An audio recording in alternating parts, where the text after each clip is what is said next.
your Chevrolet. America's the greatest land of all. We think about the period following the Second World War in the United States as being this great consumer moment, a great moment when there's a lot of opportunities for people and they're starting these brand new lives with Tupperware. Freeze it, stack it, any which way. It won't leak or spill. But that's not the lived experience of the British right after the Second World War. Britain, it was so grim after the war. I didn't recognize London. There were so many bomb sites. There was tremendous austerity, food rationing, fuel rationing. It was horrible. Rationing did not end in Britain until 1951. The prospect of rebuilding it all again and what was life going to be like. There wasn't a great spirit of gaiety, and it brought a bit of colour to the nation, which had gone through the most terrifying ordeal. I mean, the world had.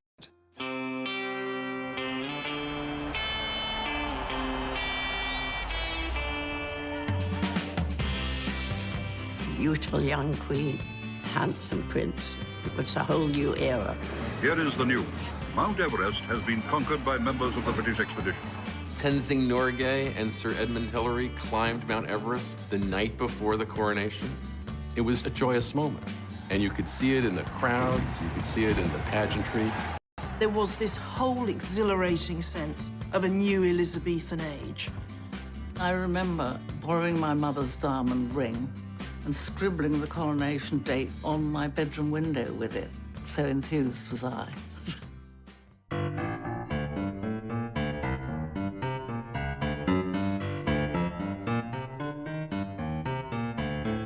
Coronation happens once a reign, and as a royal ceremony, it does give you a sense of where monarchy is, where the state is, and where the people are at that time. All British institutions that have survived are the ones that have constantly reinvented themselves. The modernising forces inside the royal family definitely came from Prince Philip's side. Prince Philip is really the brainchild behind the televising of Queen Elizabeth's coronation. Such a savvy decision. It's about including the public. It's about inviting the public into a ceremony that historically had been for the political elite. And it had the most enormous audience. Huge numbers of people bought these tiny little things, and they all gathered around it. We travelled 4 hours to the Oxford village where my grandmother lived to see the coronation on television. Yeah. I think it did a great deal for social cohesion. I think it did an enormous amount for the spread of the television medium. London, the morning of Tuesday, June the 2nd, the morning of Coronation Day. My grandmother bought a television for the occasion, and people from the village piled in. Into the forecourt of the palace and through the gates comes the gilded coach, bearing the young queen to her crown. Rosie Churchill and I were the only two that went in a coach, and I was just blown away. A huge wave of cheering travels with her, pouring along the Mall as though it would lift her and carry her on her way. People were roaring, "Long live the Queen," and they were ecstatic. I mean, the main thing I remember is this crowded living room and the excitement. So, borne forward to the acclamation of her peoples, and took our places. She turned round with a beaming smile. "Ready, girls?" Madam, is your Majesty willing to take the oath? I am willing. The Queen was quite extraordinary. I couldn't understand how she could be so calm, completely unfazed by the whole thing. You only have to walk into Westminster Abbey and imagine all the balconies that get built for a coronation. All those eyes peering down. I should imagine the pressure was immense. The things which I have herebefore promised, I will perform and keep, so help me God. She never put her foot wrong the whole day, not one. The moment of the Queen's crowning is near at hand. The Archbishop raises it high in the sight of the people and reverently places it on the Queen's head. Her Majesty, Queen Elizabeth II, is crowned.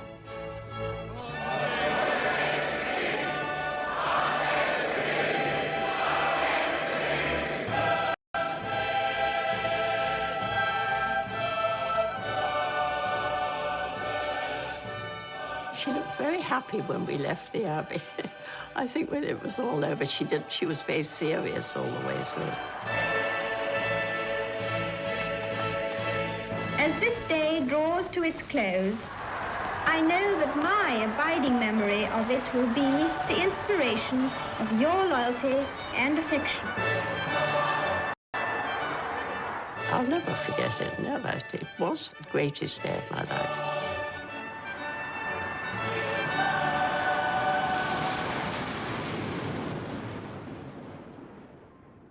The Queen, who's going to have to do a major job, and she was dedicated to doing it. Whereas Princess Margaret could be more relaxed. She was always a rebel. She'd go clubbing. She'd drink a bit too much. Margaret certainly made the most of her life, behaving in a rather riotous way. She had wanted to marry her father's equerry, Group Captain Peter Townsend, but he had been divorced. For a royal princess to marry a divorced man would say to everybody, well, look, we can do it, so you can all do it.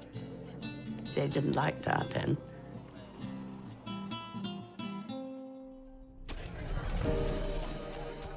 People in Britain were very pro it. The Queen wanted her sister to be happy, but she could see that there were difficulties. Queen Elizabeth is also head of the Church of England. It's in that capacity she had a really hard time supporting her sister when she wanted. Lose all her titles, her allowance. She would lose everything. It was a lot to give up. So I think she sat back and decided not to. Princess Margaret's life was in many ways shattered by her love for a divorcee. There was this echo of the abdication. You know, you have to wonder, are love and royalty really compatible?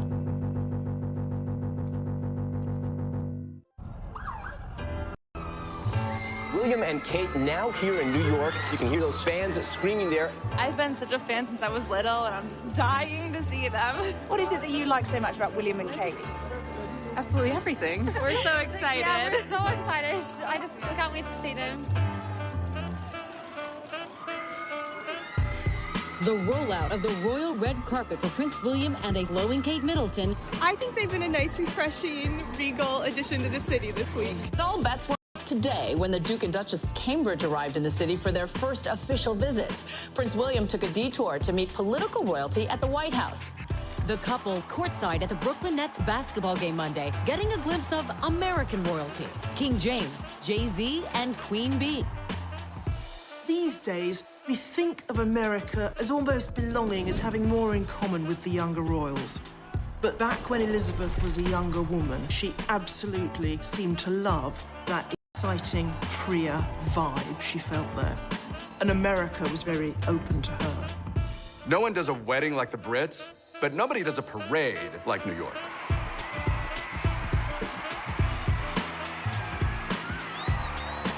Queen Elizabeth and Prince Philip had never seen anything like this. 1 million people lined the streets of Broadway. There was just a blizzard of confetti. When Queen Elizabeth and Philip came to America in 1957, they were so much more casual and at ease than they were back at home. They attended a football game at the University of Maryland. Queen Elizabeth made a special request that they visit a supermarket because they didn't have supermarkets on that scale in Britain. She talked to shoppers, talked to women there with their children. I think Americans allow the royal family to take a breath and not worry so much about their role. Americans tend to have a more romantic, more abstract view of who the royals are and what they do. Sovereign housewives romanticize what it would be like to be queen because it would allow them to leave their suburban households and call the shots. You can see that in actual descriptions from women's magazines. At the same time, there were popular television shows like Queen for a Day. Would you like to be queen for a day? People would tell their hard luck stories, and the audience applauded, and whoever got the most applause became Queen for a Day. I now crown you Queen Clarice. I think our fascination with royalty comes out of the fairy tales. and especially stories in which the princess comes from humble origins. It goes back to our more basic desires to have a rise above our current station in life. They called Hollywood the Dream Factory. The dreams were ours, and the people who gave us those dreams were the men and women we saw on that screen. You would go to picture palaces. There were uniformed ushers wearing white gloves. You were treated like royalty. And the movies that people saw in these palaces were even more influential because of the environment. Walt Disney obviously had a knack for knowing what kind of mass entertainment was going to resonate. He realized fairy tales and royalty were a gold mine. In movies like Cinderella or Snow White and the Seven Dwarfs, Disney was able to capture this idea of folklore, of what the people want. There's a princess phenomenon, let's call it the Disney effect, where there's so many stories that people grow up learning and seeing, and they see a person who they often aspire to be, right? That they see a person who knows who she is, a smart, self-confident woman who has done amazing things and finds some great life into the future. A Disney narrative lines really nicely with the royal family. As soon as movies became a big part of our lives in the first half of the 20th century, we started elevating movie stars to our own version of royalty. It's not like people weren't famous before. It's not like people weren't celebrities before. But when the movies were created, it was like being a queen or like being a king. From Marilyn Monroe to Clark Gable to Grace Kelly, they were just stunning individuals. Grace Kelly was the most glamorous person imaginable. How else could you top being the biggest star in Hollywood? You become an actual princess. She was kind of starstruck by the idea of royalty. Gosh, a European prince, wow. And so that was the famous marriage of hers to Prince Rainier of Monaco. Grace Kelly showed that is when a lot of girls began to believe that it could happen to them too.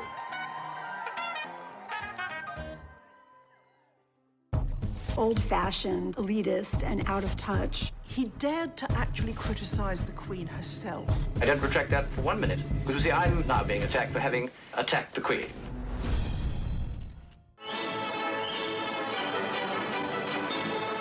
People say, well, why attack the Queen?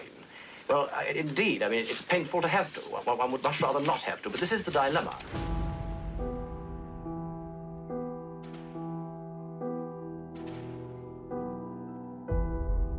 In her early years, the Queen did have some difficulty with the public relations aspect of her role. Glamorous though she was, beloved though she wasn't very approachable. I mean, to judge from your article, you expect the Queen to have qualities of a wit, would like her to be a better orator, you would like her to be a TV personality, in addition to being a diligent, dutiful, and devoted monarch and a mother. What I'm suggesting is that in her public speeches and appearances, spontaneity should be the keynote. I want to tell you all how happy I am to be amongst you and how much I look forward to my journey through Australia. Her own natural soul is not allowed to come through. It's a sort of synthetic creature that speaks. Lord Altrincham, John Grigg, was a journalist who in 1957 critiqued the Queen for being very old-fashioned and elitist and out of touch. He dared to actually criticize the Queen herself. He said that she sounded like a priggish schoolgirl, that it was hard for people to relate to her, that she didn't perhaps sound as if she actually knew that much about anything. I don't retract that for 1 minute. Because you see, I'm now being attacked for having attacked the Queen. He was even physically attacked by a member of the League of Empire Loyalists, who said of the fine that he was charged when he was convicted that it was the best investment he ever made. What made it worse was there was actually a germ of truth to this. The Queen was this shy young woman. She's the public face of the monarchy, and she's a private person, and she's trying to balance these two things. Prince Philip was always telling her, smile more, look over there, Lilibet, look at the children, just to look a little more warm and open. The Christmas broadcast of 1957 can be seen as a direct response to Lord Altringham's critique. It's inevitable that I should seem a rather remote figure to many of you. But now, at least for a few minutes. We see her with pictures of her family around, and it is meant to give that sense of, yes, the royal family are royal, but they're a family just like us. It was the first such royal Christmas broadcast to be televised. She quite self-consciously spoke to the very concerns and criticisms that he had raised about the monarchy being out of touch. We can show the world that we are not afraid of the future. It's really difficult for anyone to maintain mass popularity. The public is fickle, the public is sometimes unforgiving. You have to be willing and able to adapt with the times, especially when there's a social revolution in the air. Everyone is voting for Jackie. The cool music of the time was not rock and roll, it was Frank Sinatra. And Frank Sinatra was recording campaign songs for JFK. Instantly, the presidency was covered with glamour. The torch has been passed to a new generation of Americans born in this century. John F. Kennedy, in a way, was a royal for the American people, but he was also a relatable man. They symbolized a kind of common touch. People really believed that he got them and that he wanted the best for them. And at 43, the youngest president that we've ever had, some argue that he was maybe one of the most good-looking. I was a bit keen on JFK, as girls my age certainly were. And there was Jackie glittering beside him, not upstaged by him. America's Queen, as Frank Sinatra called her. A real international star. I am the man who accompanied Jacqueline Kennedy to Paris, and I've enjoyed it. Jackie Kennedy really embraced a very fashion-forward sense. She says that I'm fresh, I'm new, I'm not going to let anybody stop me. And she really was herself. Paris, Vienna, then London. A hectic round of flying visits for the President of the United States.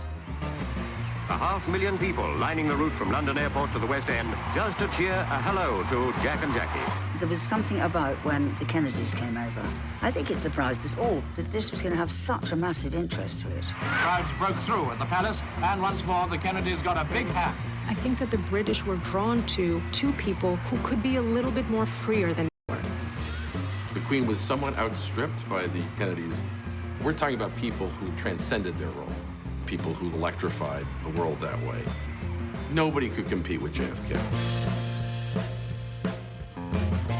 The monarchy evolved with some kind of feeling for how successful the Kennedys had been. I can't believe that it wasn't in the back of their mind. Challenges to portray stability, portray the history of Britain without looking like hopeless relics of an earlier era.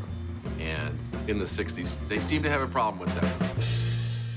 It appears as though something has happened in the motorcade route. Something is wrong here. Something is terribly wrong. Stand by. There has been a shooting. I repeat, a shooting in the motorcade in the downtown area. From Dallas, Texas, the flash, apparently official, President Kennedy died at 1 p.m. Central Standard Time, some 38 minutes ago.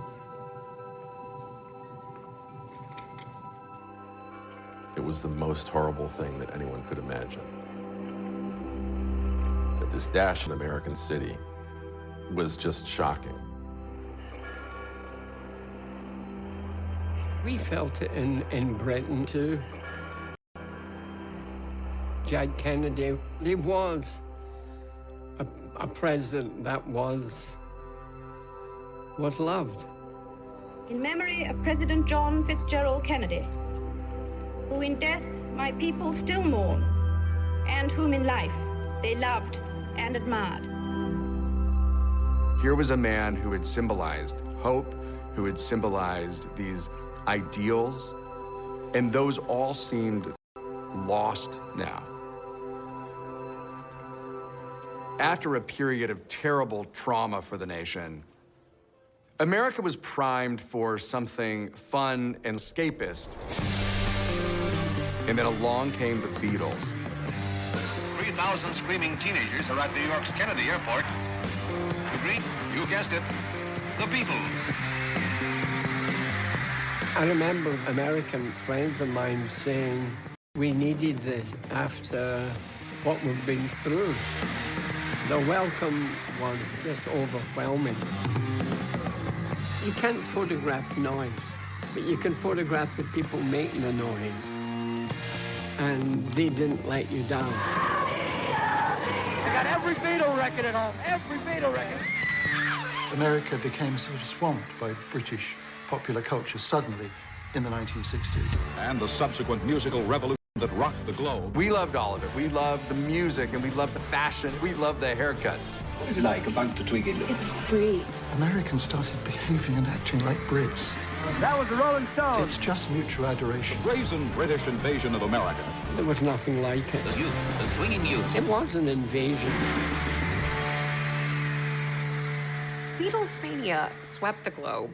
The royal family, who you might not really associate with the Beatles, they're a little stuffy, maybe. All of a sudden, the royal family is into the Beatles. It was only a matter of time before the Beatles made it. So came the summons to the palace. The news got round to the faithful that the world's #1 group were to be invested by Her Majesty with the most excellent order of the British Empire. The Beatles went to Buckingham Palace to receive an honor, a decoration. They were called members of the British Empire. I mean, everybody liked the Beatles. Everybody wanted a piece of that action. But the Beatles were big enough then that that did more for the Queen's reputation than for the Beatles' reputation. It did not make the royals cooler. It just was an indication of what the royals needed to do to even stay in the conversation. It's the first time monarchy actually, in a very interesting way in the 1960s, tried to get out ahead of this notion that they were out of touch or they were unapproachable. And they worked with the BBC to create a documentary called The Royal Family. The salad is ready. The Royal Family film turned out to be a rebranding of the royal family. The camera crew followed the royal family for 18 months through all of their ordinary activities. So we see Prince Philip at Balmoral frying sausages at a barbecue. And we see the Queen sitting at the dinner table with her family, talking about her day. It is extremely difficult sometimes. So I said, what an extraordinary remark to make, very unkind about anybody. The film was a great step forward. I thought it was charming. And I am the most appalling couple. It's really a vehicle for us to see a little bit behind the scenes so that we can understand the monarchy as people like us. Public response was very positive. People wanted to see more of the British royal family. Come around this side. Although the documentary got enormous audiences in England and in America, on the Queen's orders, it was put away in a vault and has not been seen in its entirety since. They realized that if they did something like that too often, they would cheapen themselves, letting the magic seep out. Some people say that this was sort of opened the floodgates, and therefore after that all the sort of tabloid interest in them, and that they would want to know more and more and more. Let the public into your sitting room behind the sofa. And then they'll be over the other side looking at you. The problem with all these things is not the film that gets made with careful supervision, but what happens next.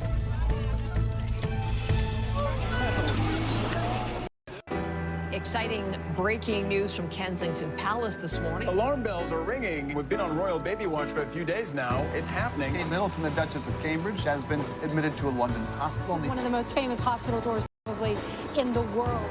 Some die-hard fans already out there. They have been all morning long. The anticipation huge here. The world's press waiting for news. We're from Minnesota. Kind of a historic moment. People think we're kind of crazy, like a lot of our friends back home, but we're like, come on, you gotta do this, We are just getting news now saying the Duchess of Cambridge has delivered a son. The British royal family has a new member, a prince. So now we're waiting waiting to see if the royal couple comes out soon to greet all those fans. All eyes trained on those brown doors, ready and waiting. We've noticed an awful lot of activity out here just in the past few minutes, so we may see the new arrival fairly soon. Here we go, here we go, here we go. The royal family has just emerged from St. Mary's Hospital. Baby wraps up warm.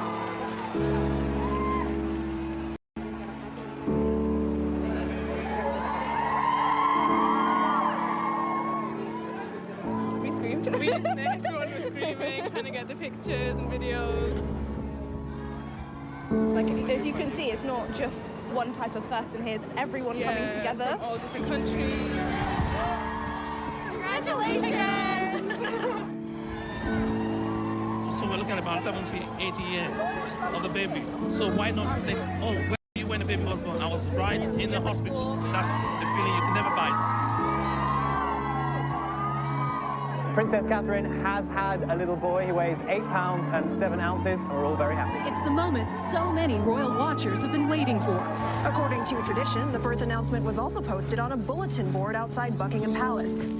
As outside the palace, all-night crowds are rewarded by the bulletin announcing that Princess Elizabeth was safely delivered of a prince and that Her Royal Highness and her son are both doing well. One of the great features of the royal brand is that it's cyclical. The royal family is not only a lifelong reality show, it's a centuries-long reality show. We don't often chart a person's life from birth to death. But with the advent of technologies, whether it was photography in the 19th century or television in the 20th, we have been able to follow members of the royal family at every step. Whether it's birth or the first days at kindergarten, this allows us to be invested in these individuals. A heavy program of official engagements prevents the princess and the duke from seeing their son as often as they wish. It is only on occasions like this that they can enjoy the happiness of parenthood. Charles, it was his misfortune to need that she give herself to her people. For 6 months, Buckingham Palace has been a palace without a sovereign. The Queen has travelled round the world. She reigns not just at Buckingham Palace, but in the 4 corners of the earth. Soon now, the royal standard will fly again from the palace rooftop. And we at home will say, welcome the Queen. He had quite a difficult childhood. His parents were very distant, not just physically, but emotionally as well. Everybody in those early years remarked on how stilted and formal the Queen was. Charles suffered from that probably more than anybody else. Charles and his mother were subjected to private reunions in public scenarios. But all of this, at the end of the day, is because of the growing power of the media. Previous kings had gone off to school or had their lessons with their tutors. We saw film, newsreel. Here is courage. Here is honor. Here is Gordonston, a school fit for a king. Prince Charles was sent off at a fairly young age to boarding school, and to one boarding school in particular, to Gordonston, where his father had been. The school had a tough, outdoors regime that Prince Philip clearly saw as making a man. He had a difficult relationship with his father, who frankly was puzzled by this son of his who was so sensitive. You can only feel sorry for the kid. Scrutinized whenever he appeared in public, scrutinized in private. And then this develops with his love life.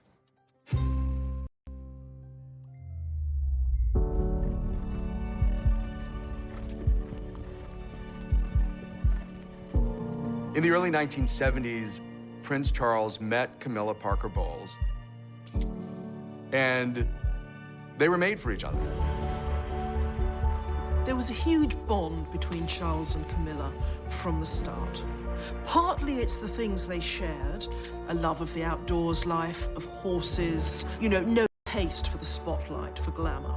Partly it's the thing they didn't share, the thing she could give him, this jolly, breezy confidence. Camilla was not an aristocrat, and she had had previous boyfriends. She had a boyfriend when she met Charles. A woman of experience and knowledge was not an appropriate partner for the future King of England. He went off into the Navy, he went off to the Caribbean, and shortly after, Camilla wrote him a letter telling him that she was going to marry Andrew Parker Bowles. Charles was absolutely devastated. There was a lot of pressure to find a bride. For many Britons, these are hard times. Britain has suffered one of the highest inflation rates in Europe. For many ordinary people, it's now an uphill struggle to balance the family budget. With all this, escalating prices, and an inflation in violence. The late 60s and 70s was a difficult era for everybody in Britain. The economy was in the pits. For the 1.5 million unemployed in Britain, the pinch is even more severe. Those without work now account for 6% of the total labour force. And even the longer-term prospects for employment are pretty gloomy. It brought power cuts, and it brought a 3-day working week. Just how serious is the situation? 2 out of 3 of the city's workers were working their first and last day this week. We had inflation rates of, over 20%. We had a society that, riddled with strikes, with shutdowns. The state basically just came to a standstill. Garbage wasn't being collected. The royal family would be the point on which you would focus your animosity. It's a diamond-encrusted lifestyle that ordinary people whose families had worked for generations could not aspire to. And the monarchy seemed very much out of touch with that. The princess and her husband were guests of honor at a glittering ball. The princess was radiant, obviously enjoying herself. Charles, like his father, is a great sportsman and doesn't miss an opportunity to play polo.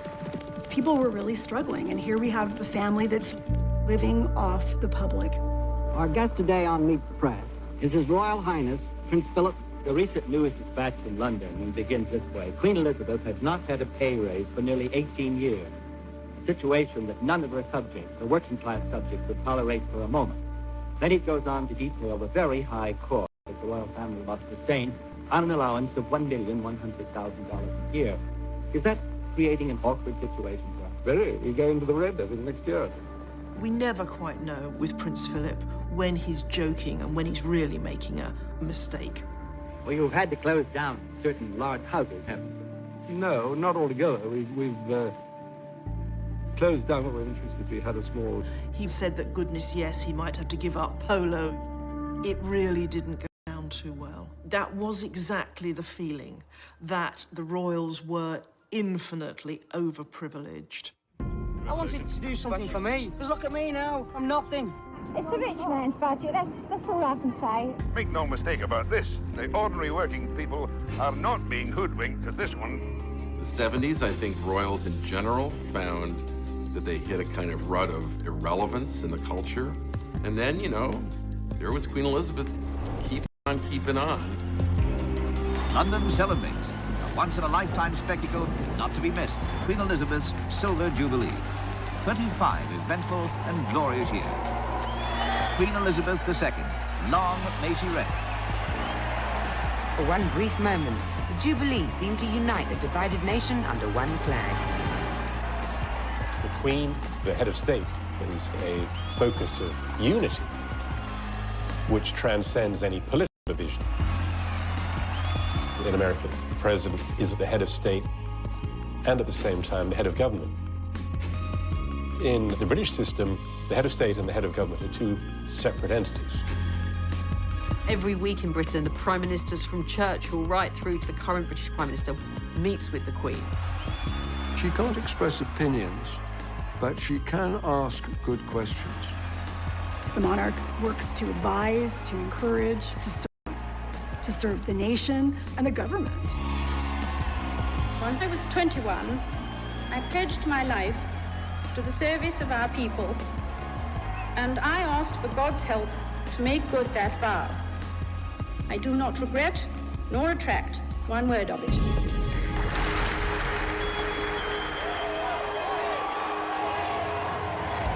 The 1970s were tough times, but people needed a distraction. And this Jubilee was just what they needed.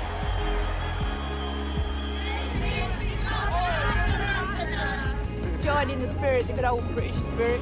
There is an element of escapism when it comes to the royal family.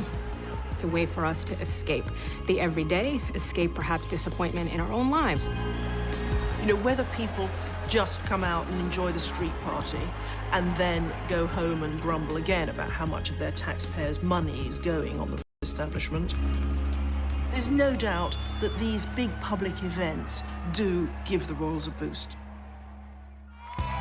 This royal wedding is really about a happy ending and perhaps a new beginning.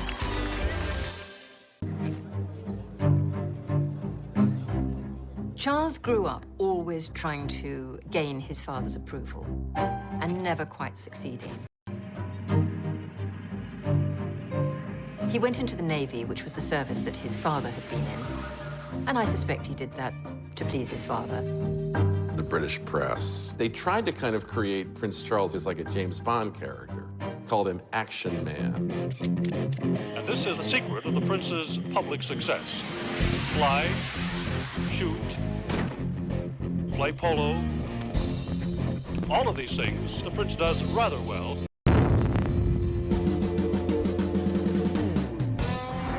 Gunnery practice is all part of the schedule. He gave an excellent display with a 20mm Oerlikon gun. He did everything that other recruits were asked to do, but which actually were quite dangerous. He did not want to be wrapped in cotton wool.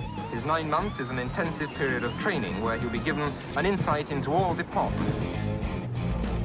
There are no fundamental differences between the prince's training from that of other sub-lieutenants. He's always pushed himself to the limit.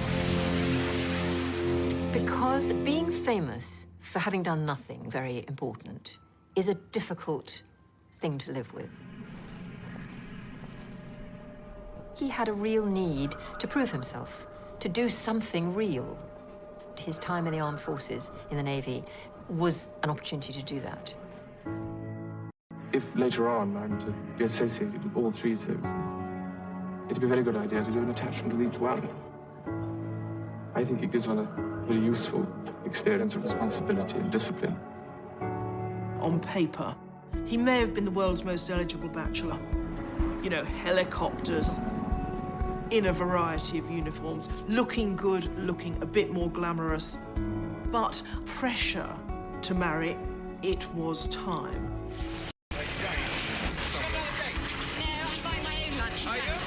There was this kind of hysteria in the mass media to push Prince Charles down the aisle because he'd said that 30 was a good age to marry, and by the time he got to 32, everybody was saying, well, come on then. He's getting on a bit, isn't it? About the time they got married. I think he should get engaged because he's getting older. People have been waiting for a long time to see who Prince Charles was going to choose as his spouse. Anytime anyone was photographed within 5 feet of him, they were the new princess. There were questions. The kind of dirt the press were looking to dish on any of Prince Charles's girlfriends was things like whether they had a past, whether they'd had boyfriends. Extra element that the future Queen of England was expected to be a virgin. And of course, the trouble is that that was terribly out of touch. The days when any bride was supposed to be a virgin had long gone. It made it a very difficult, tense situation for him. Sarah, you know, Lady Diana Spencer's older sister, was widely tipped as being a possible bride.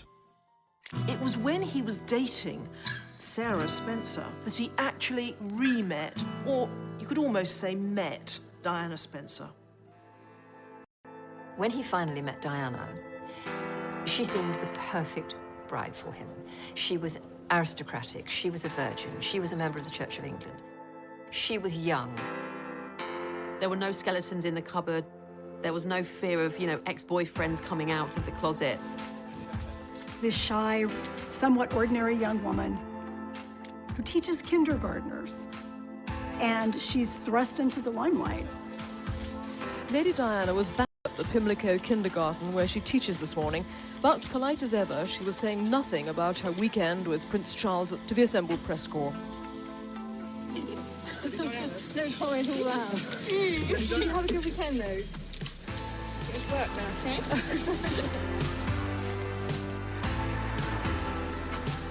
There was something magic about Diana right from the start. There was just something about her that made you feel, yes, this is going to be the one. Is there any possibility of any announcement of your marriage in the near future? Can you tell me? Can you tell me if there's any possibility? I'm not going to say anything, afraid. Right, but Prince Charles did give us a hint himself. He said we wouldn't have to wait too long. The public had this view of Diana that she was a fairy tale princess. It was almost that she was rags to riches and she was a girl like us, plucked from a normal life. Reality actually was very different. Diana was probably more aristocratic than Prince Charles. She came from a very old English family. She grew up in a stately home, filled with staff and beautiful works of art. However, the public loved her, and they loved the whole idea of happy ever after. It wasn't clear at all that Charles was going to propose to Lady Diana. And of course, his reluctance shows the doubts he had. Doubts we now know were all too saying he either had to actually ask her to marry him or he should back off and leave her alone. Because to keep her hanging on is awful for her and it's going to damage her reputation. Charles misinterpreted this, thought he was being told he must marry Diana. From Buckingham Palace came the news that the whole world had been waiting for. Lady Diana Spencer is soon to become Her Royal Highness, the Princess of Wales. Wonderful. Perfect. Oh, thank goodness. I think it's really great. One can only speculate whether Prince Charles's decision to marry her was entirely his own. One has to wonder whether duty and sense of obligation weren't playing their role as well. On the public side of the palace, the crowd watched intently as the interview appeared on ITN News. It was exciting when he chose, and it was exciting who he chose, because it was Diana, and everybody was excited about her. It was a really big deal. She was this breath of fresh air. She just looked and felt like someone you knew in real life. Diana, through her teenage years, we know she'd had a sort of crush on him, as some girls of her age did, and here she was, given the opportunity to become his princess. Can you take us back to when you first met? What do you think about Lady Diana? Well, I remember thinking what a very jolly and amusing and attractive 16-year-old she was. The royal tradition is that the bride-to-be blushes, stumbles and stutters over a few words and then lets the man do the talking. And having great fun. And Diana, she remained silent. And I don't know what you thought. Pretty amazing. She was awkward, she was young, she was unschooled in the way of royalty. Can you find the words to sum up how you feel today, both of you? Difficult to find that sort of word, isn't it, really? Just delighted and happy. And then the famous quote. And I suppose in love. Of course. Whatever in love means. Whatever in love means. This was not exactly a ringing endorsement. I mean, what sort of person says that to their partner, let alone to the world as a whole? At the time, it was like, oh, he's so befuddled with love, he doesn't even know what to say. It was not seen as being the run moment that would later be seen as. Diana came into the royal family as a vulnerable 19-year-old, if they're not handled properly. 19-year-old princesses will... There's big news tonight from London. Prince William, heir to the British throne, finally proposed to his college sweetheart, Kate Middleton. It will be the wedding of the decade. Did you see this coming? Was he getting a bit nervous and jumping? No, not at all, no. It was a total shock when it came and very excited. And it's a family ring? Yes, it's my mother's engagement ring. Well, I just hope I look after it. The engagement ring is a priceless and unique family heirloom. China factories are already gearing up for a royal wedding gold rush. Churned out by the dozen. It's not an exact copy of the dress Kate Middleton wore, but it's close enough for admirers of the bride's style.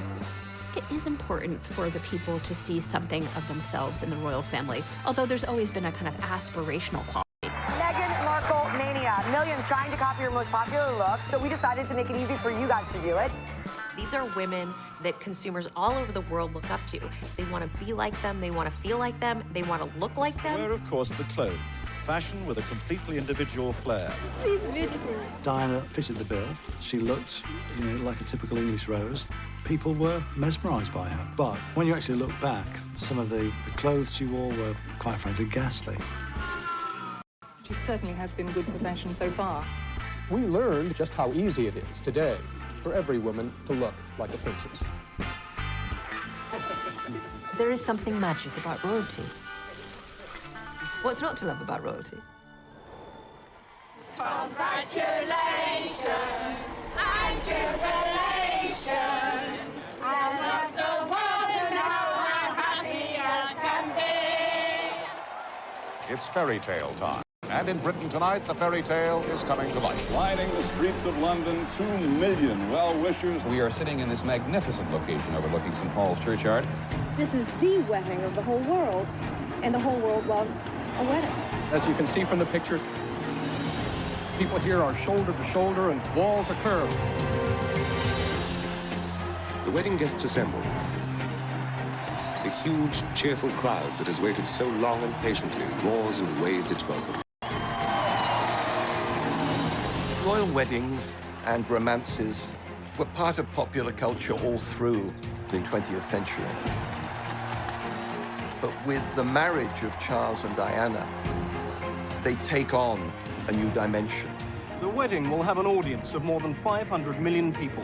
That's a sixth of the world population. Quite simply, it's going to be the biggest television event ever. We'll be devoting as much time, if not more, to the wedding itself than we did to the inauguration of the President of the United States. To us in America, this wedding was the closest we had ever seen to a real-life fairy tale. This was a massive event worldwide. People filled the streets. I mean, London was heaving. I was in the Scots Guards, part of the Guards division that wear the red coats and the big black hairy hats. I remember Diana passing where I was. There was an almost overcooked sense of national anticipation. You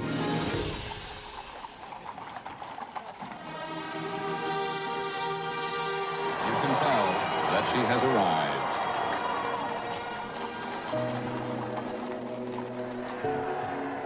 And here, our first glorious view of the bride.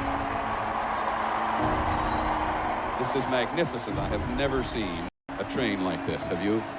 I've never seen a royal wedding like this.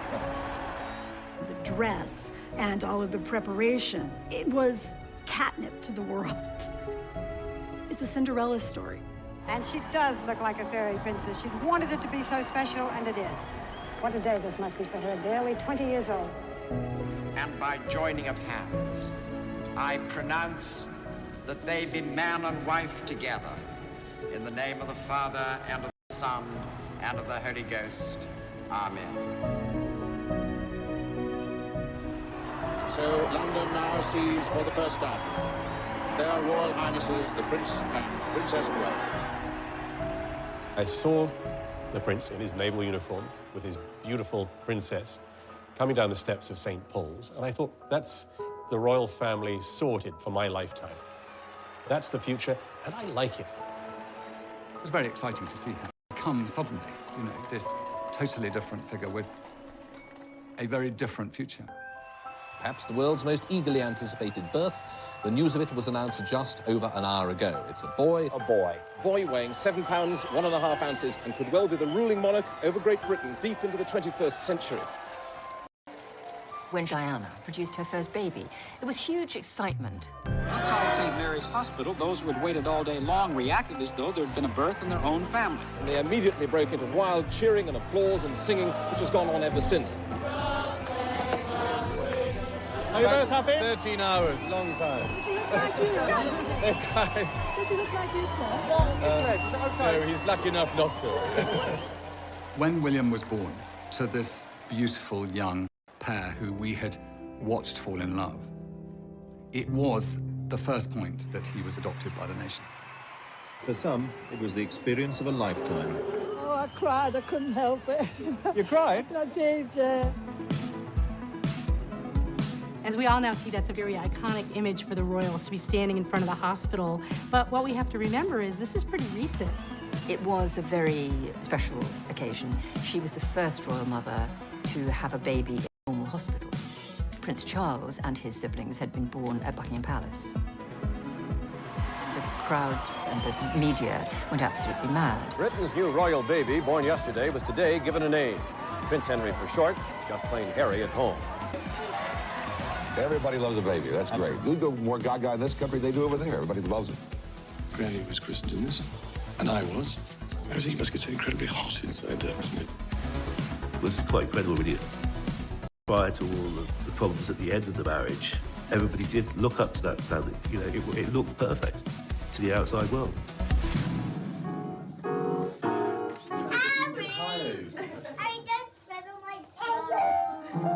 Young family, the model first family of the country. This is what we all aspired to be.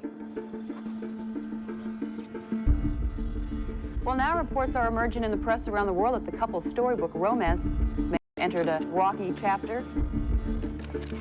This is where the fairy tale cracks and reality comes in. It is divorce for Charles and Diana. Things got so bad, people started wondering if the monarchy would survive. And then this absolutely incredible drama that nobody could have foresaw. There has been a terrible accident in Paris. Buckingham Palace confirmed the death of Diana, Princess of Wales. I say from my heart, there are lessons to be drawn from her life and from the extraordinary and moving reaction to her death. Princess Diana shook the modern monarchy. Reaching out to people, hugging people, touching people. AIDS, leprosy, landmines, and change people's perceptions. Ladies and gentlemen, please welcome Meghan Markle. Meghan, what's interesting about her are the echoes of Diana. If you have a profile where people are listening to what you're saying, I really, truly think you need to be saying something that's valuable. Ladies and gentlemen, everyone needs to be valued. She really did hold a mirror up to the monarchy and say, look at yourselves. The anticipation for Meghan and Harry's wedding was like nothing that I had ever seen. Yet again, this royal story that keeps on giving. This beautiful inclusiveness into the royal family. This is a great message to the world. Meghan is less interested in the glass slipper and more interested in breaking the glass ceiling. So many girls will wake up this morning across the world and look at TV and see somebody that looks like them. As part of the new modern monarchy. They want to be like them, they want to feel like them, they want to look like them. When Meghan Markle wears something, it sells out like this. This will be like one of the only ways that you can get a selfie with them, stand next to them and see them in real life. So, well, real life. The British royal family are at the highest point they've been in many a long year. And programmes like The Crown have brought a new generation to appreciate the royal family. There is something magic about royalty. It's really an American obsession with the Disney version of the monarchy. It's close enough that we can imagine maybe we could see ourselves in that world, but just out of reach so that we're always curious. Elizabeth has kept the crown viable going into the 21st century. That was by no means guaranteed. The These are extraordinary scenes, and the crowd here along this stretch of the river are lining up 8 deep, and this basically goes on for 7 miles. The royal celebration underway across the pond this evening. 4 days of parties now marking Queen Elizabeth's Diamond Jubilee, 60 years on the throne. They carried the Queen on a tide of devotion, a monarch whose popularity, it seems,